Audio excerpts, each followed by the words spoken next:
The Bible is a book of history, but it is unlike the common history books you find in public libraries. The history in the Bible begins with the creation of the earth and stretches all the way to the end of the world.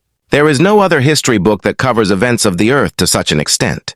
The reason is that, in the beginning, there was no human being present to witness and write these events. So no person can write with complete accuracy about the beginning of our world. We are the only people who know how everything will end, and that is very special.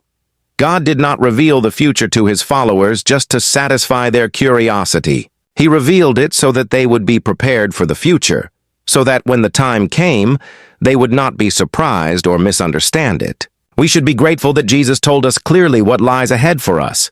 People ask, are we living in the end times? But the Bible speaks of the last days, and we have been in the last days for the past 2,000 years. The last days began at Pentecost when the first prophecy about the last days was fulfilled. Every Christian generation should live prepared for the return of the Lord. The Bible is a book full of prophecies. It contains 735 prophecies about the future. Almost 1/4 of the chapters in the Bible contain at least one prophecy.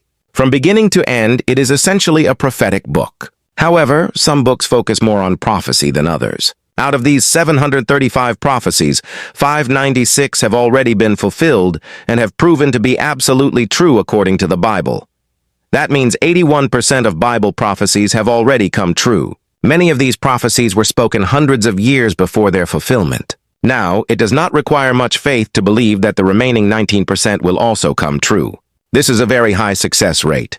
So far, every prophecy that could have been fulfilled has been fulfilled with 100% accuracy. The prophecies yet to be fulfilled are mostly about the second coming of Jesus and the events that will follow. The question is, how many prophecies remain before Jesus returns? The answer is around 20. We are waiting for these events to be fulfilled so that we may prepare for the Lord's return.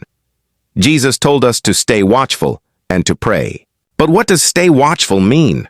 What should we be looking for? It doesn't mean standing around, staring at the clouds, waiting for Jesus to appear. What he meant was that we must pay attention to the events happening in the world and recognize the signs he gave us to prepare. These signs are the signals.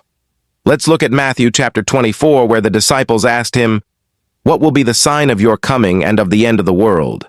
If we don't know when it will happen, what will we do?" In response to their question, Jesus gave a direct and clear answer. We can thank God that he answered so plainly. In the book of Revelation, he gave a very detailed and complete answer. But here he gave a straightforward list of signs that would precede his coming. Later, while Jesus was sitting on the Mount of Olives, his disciples came to him privately and said, "Tell us, when will these things happen? And what will be the sign of your coming and of the end of the age?" Jesus answered, "See that no one deceives you. For many will come in my name, claiming, 'I am the Christ,' and they will deceive many.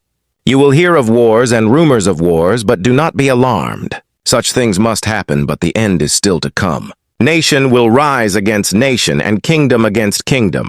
There will be famines and earthquakes in various places. All these are the beginning of birth pains.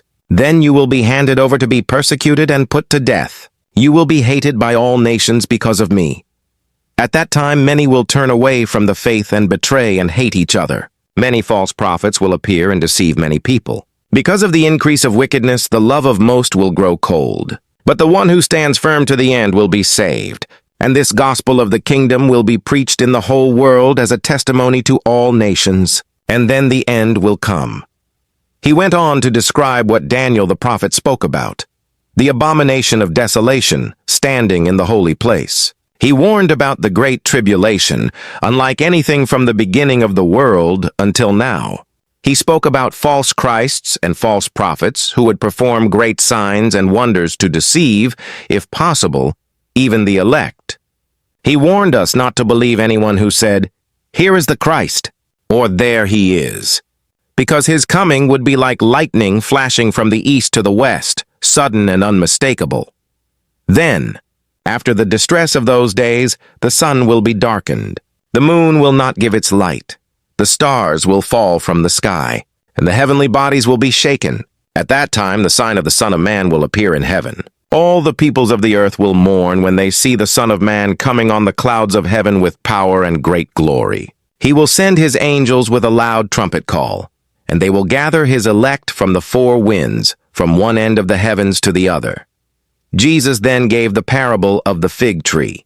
As soon as its twigs get tender and its leaves come out, you know that summer is near. Even so, when you see all these things, you know that it is near, right at the door. Truly I tell you, this generation will certainly not pass away until all these things have happened. Heaven and earth will pass away, but my words will never pass away.